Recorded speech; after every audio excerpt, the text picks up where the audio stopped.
अस्सलाम वालेकुम नाज़रीन, प्रोग्राम है आपकी आवाज़। पीछे आप एक तस्वीर देख रहे हैं, ये एक लड़की की तस्वीर है। मेरे सामने से कई दफ़ा ये तस्वीर गुजरी, कभी टिकटॉक पे, कभी फेसबुक पे, या मुझे याद नहीं कितनी दफ़ा मैंने ये तस्वीर देखी हो। और फिर आज मैंने सोचा मैं इस पे बात करूँगा, क्योंकि पाकिस्तान के जो हालात हैं वो काफ़ी तकलीफ दें। ये लड़की, लिखा ये था सोशल मीडिया पे कि खाना बदोश थी। आपको पता ही है खाना बदोश ज़रा थोड़ा यहाँ पे मुख्तलिफ किस्म के होते हैं, पाकिस्तान में तो और हालात होते हैं। ये जब बच्ची थी तो इसके वालिदैन खाना बदोश थे, फिर इसने तालीम हासिल की, और ये भी लिखा हुआ है इस वक्त सोशल मीडिया पे कि एजुकेशन मिनिस्टर फ्रांस की बनी है। 22 साल बाद तालीम की मिनिस्टर बनी वहाँ पे।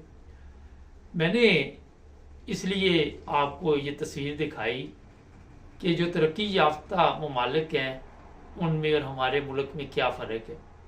कभी पाकिस्तान में आपने देखा कि इस तरह कोई गरीब का बच्चा जो है वो इस जगह पे पहुंच सके। अगर आप गौर करें तो जितने भी ये लोग हैं अरसा दराज से पाकिस्तान में गवर्नमेंट कर रहे हैं या गवर्नमेंट में हैं या जितने भी हैं, दो चीज़ों की वजह से हमारे पाकिस्तान में गवर्नमेंट की जा सकती है, चाहे आप फौज में या कहीं भी हैं।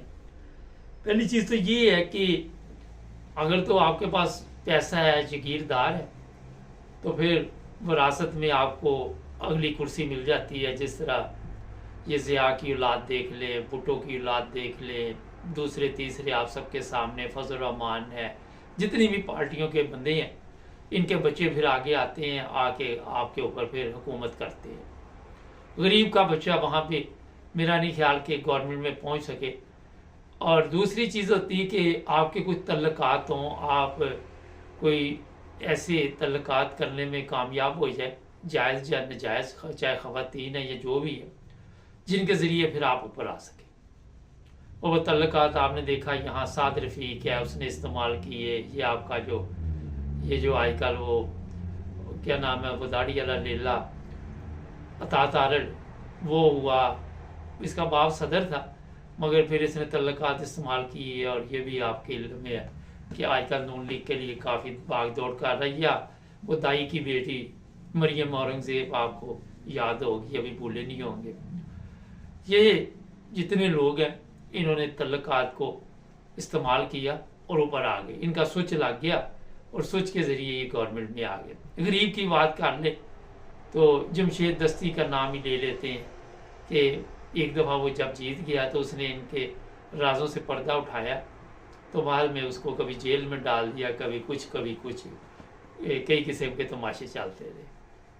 मगर यहाँ आपको अगर मैं बता दूं कि जो इंग्लैंड में यहाँ के जो लंदन मेयर हैं वो भी इतने बड़े कोई अमीर या लैंडलॉर्ड नहीं थे, एक बस ड्राइवर के बेटे बताए जाते हैं। और भी बेशुमार लोग हैं। जर्मनी में भी ऐसे लोग आपको मिलेंगे, फ्रांस में भी मिलेंगे, जो अपनी काबिलियत के ज़रिए, अपनी मेहनत के ज़रिए फिर यहाँ तक पहुँचते हैं। ये बच्ची का भी यही बताया जा रहा है कि 22 साल बाद ये बनी वहाँ की तालीम की मिनिस्टर।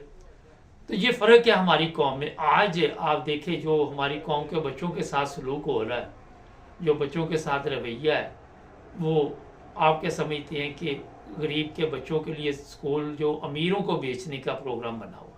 मेरे जहन में ये बात आई, अमीर फिर गरीब के बच्चों को किस तरह की तालीम देंगे वो आप सबके इल्म में है। इसको जब आप बिज़नेस में ले जाएंगे तो फिर आपको पता ही है कि वहाँ पे तालीम का म्यार क्या रह जाएगा। आज भी आपको इस तरह की मिसालें मिलती हैं कि फ़लाँ गरीब के पास पैसे नहीं थे तो उसको उठा के हॉस्पिटल से बाहर फेंक दिया गया कि इलाज के लिए पैसे नहीं। गवर्नमेंट हॉस्पिटल में जाएगा, वहाँ पे भी जो हालात है, मेरा ख्याल है आपको वो बताने की ज़रूरत नहीं। मैं तो कोई मेरा 26 साल पहले एक हॉस्पिटल, न्यू हॉस्पिटल देखा था और मैं हैरान था कि वो किस तरह चल रहा है हॉस्पिटल। ये चीज़ें मैं आपको इसलिए बता रहा हूँ कि पाकिस्तान में जो तरक्की की सबसे बड़ी रुकावट है वो यही है कि नस्ल दर नस्ल गवर्नमेंट में लोग आते हैं और वो दूसरे लोगों को फिर इंसान नहीं समझते, गरीब को मौका नहीं देते। ये आप मौजूदा चीफ ऑफ आर्मी स्टाफ देख लें, आप पाकिस्तान के तमाम इदारों में देख लें, जहाँ जहाँ फौजी जर्नलों ने, चाहे वो पेंशन पे हैं, चाहे वो किसी हालत में भी हर हाजिर ड्यूटी या पेंशन पे है, उन्होंने अवाम को टेंशन दी हुई है और टेंशन देने के लिए वो बैठे हुए। वहाँ पे अब गरीब का बच्चा कहाँ पे वो नौकरी ढूंढेगा, मुझे ये बताइए। गरीब का बच्चा होटल पे बर्तन धोएगा, गरीब का बच्चा को मजदूरी ढूंढेगा, गरीब का बच्चा पाकिस्तान छोड़ने के लिए जदोजहद शुरू कर देगा कि मैंने जो तलीम हासिल की है मैं किसी दूसरे मुल्क में चला जाऊँ, इधर आके वो जिस तरह का भी काम मिलेगा वो करता है।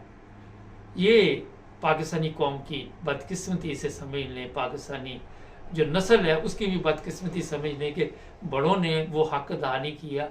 जो आज बच्चे खजल ख़राब हो रहे हैं, स्कूलों से बाहर है, नारेबाजी हो रही है, बच्चे भी सियासत में आ चुके हैं, छोटे छोटे बच्चों को भी पता चल चुका है कि हमारे मुल्क का बेड़ा गर्क करने वाले कौन लोग थे, कौन है इसके जिम्मेदार। नाज़रीन, कौमों की तरक्की उस वक़्त तक नहीं होती जब तक अदल और इंसाफ का आप देखें बोलबाला ना हो। हमारे तो नाइंसाफ़ी का बोलबाला है। ये जो जितने अदालतों में जज बैठे हुए हैं, जितने वकील हैं, आप खोल के देख लें, ये कोई रिश्तेदार होंगे आपस में, कोई एक दूसरे के तल्लक वाले होंगे, इनके बेटे जज बनेंगे, इनके फिर आगे से बेटे जज बनेंगे, वकील बनेंगे, जलील बनेंगे, खबीस बनेंगे, मगर मुल्क के लिए मुखलस नहीं होंगे। ये मैं इसलिए आपको बताया। अगर दूसरी तरफ सियासतदानों की हालत देख ले, इसी तरह अगर डॉक्टर होंगे वो भी इसी तरह चलता है, जो डॉक्टर होगा उसका बेटा भी डॉक्टर बन जाएगा। गरीब का बेटा वहाँ तक अगर पहुँच भी गया तो उसके लिए जो फिर मसाइल होते हैं वो आप सब के इल्म में। तो इन मुल्कों में जो यूरोप है या दूसरे ममालिक है, यहाँ यूके में जो लोग रहते हैं, उनको पता है कि आप किसी भी दफ्तर में चले जाएं, हर रंग हर नस्ल के लोग वहाँ पे काम करते हैं। हर जगह पे आपको पाकिस्तानी भी मिलेंगे, अफ्रीकन भी मिलेंगे, अमेरिकन भी मिलेंगे, दूसरे तीसरे लोग बैंकों में जाएं, जहाँ भी जाएं आपको मिलेंगे। तो किसी दुकान पे भी चले जाएं, वहाँ भी मिक्स। कोई ऐसी चीज़ नहीं है कि जनाब इसको काम नहीं देना, ये नहीं देना। वो देखते कि इस काबिल है बंदा। हमारे तो यही सबसे बड़ा मसला कि गांव का चौधरी जो होता है वो यही सोचता रहता है कि ये गरीब का बच्चा कहीं पढ़ गया तो मेरे लिए मुसीबत ना खड़ी कर। अब उसको ये नहीं पता होता कि ये बच्चे अगर मुस्तकबिल में अच्छा पढ़ लिख कर मुल्क को संभालेंगे तो कौम बनती है, एक अच्छी कौम तैयार होती है, जहाँ पे आपके जगीरदारों के हरामखोर बच्चे जो रोज़ाना आए दिन गलत कामों में पड़े रहते हैं और फिर कानून नाम की कोई चीज़ नहीं, कोई ऐसी चीज़ नहीं जिसकी वजह से आपको तहफ़्फ़ुज़ मिले। आप देख लें किस तरह वो वहाँ पे ना कोई लाकानूनियत तो इतनी ज़्यादा है कि किसी बंदे को तहफ़्फ़ुज़ नहीं है। तो जो अच्छी चीज़ें होती हैं वो सीखनी चाहिए, मगर हमने अच्छी चीज़ें सीखने का प्रोग्राम ही तर्क कर दिया। हमने वो बुरी चीज़ सीखनी जो पुराने दौर में हो गई, जिससे लोग निकल के कहीं पहुंच गए। लेकिन आज वही चीज़ें जो है वो हमारे माशरे में दोबारा आ रही। आज तक अगर आप देखें तो अगर यही लोग आपकी तकदीर बदलने वाले होते, ये जो अमीरों की दुनिया बैठी हुई है, तो पाकिस्तान में बिजली, पानी, सड़कें, ये वो सब कुछ होता। मगर क्योंकि हमारे नंबर गेम है, यहाँ यूरोप में नंबर गेम नहीं। नंबर गेम ये होती है कि कोई तख्ती लगा दी, कोई इफ्तिताह कर दिया या सड़क बना ली, या वो पिछले दिनों में देख रहा था वो गटर का ढकना लगा रहे थे, वहाँ 6 जने वीडियो बना कर डाल रहे थे कि इस गटर का ढकने में ये सियासी लोगों ने हिस्सा लिया। तो सोच देखे ज़रा अपनी, कोई नाली बनवा दे इसी में, वहाँ भी खुश, जिसने बनाई वो इसी में कहीं को नाली बना दी है। अब ये साफ करते रहेंगे, ये इसी काम में लगे रहे। और वो जो नाली साफ करते उनकी भी सोच नहीं बदलती, जिन्होंने बना दी वो सियासतदान कामयाब, उसके आगे पीछे इसने हमारे मोहल्ले का गटर का ढकना लगाया था, नाली बनवाई थी, हमारा पता नहीं क्या जो भी बना। ये है सबसे बड़ा प्रॉब्लम। जब इस तरह के बच्चे आगे आएंगे, जो एंड पे मैं बता रहा हूँ, और जिसने ये बड़ी कीमती बात है जो मैं आपको बताने लगा, जिसने मेहनत से ये जो फ्रांस की मैं तस्वीर दिखा रहा हूँ आपको, और लगन से ये मकाम हासिल किया, उसकी कोशिश होगी कि जो गरीब पे हैं या जो भी है वो तलीम के लिए बेहतर रंग में आगे आएंगे और ये उनके मुताबिक आम लोगों की सोच के मुताबिक सिस्टम को चलाएंगे। पाकिस्तान में आम लोग की सोच के मुताबिक सिस्टम चलाना मेरा ख्याल है नामुमकिन चीज़ है। तो ये एक्स्ट्रा है, आज मैंने एक प्रोग्राम आपको दिखाया। कैसा लगा सब्सक्राइब करें, देखें, हमारी वीडियो मिल रही है, जुड़े रहे हमारे साथ।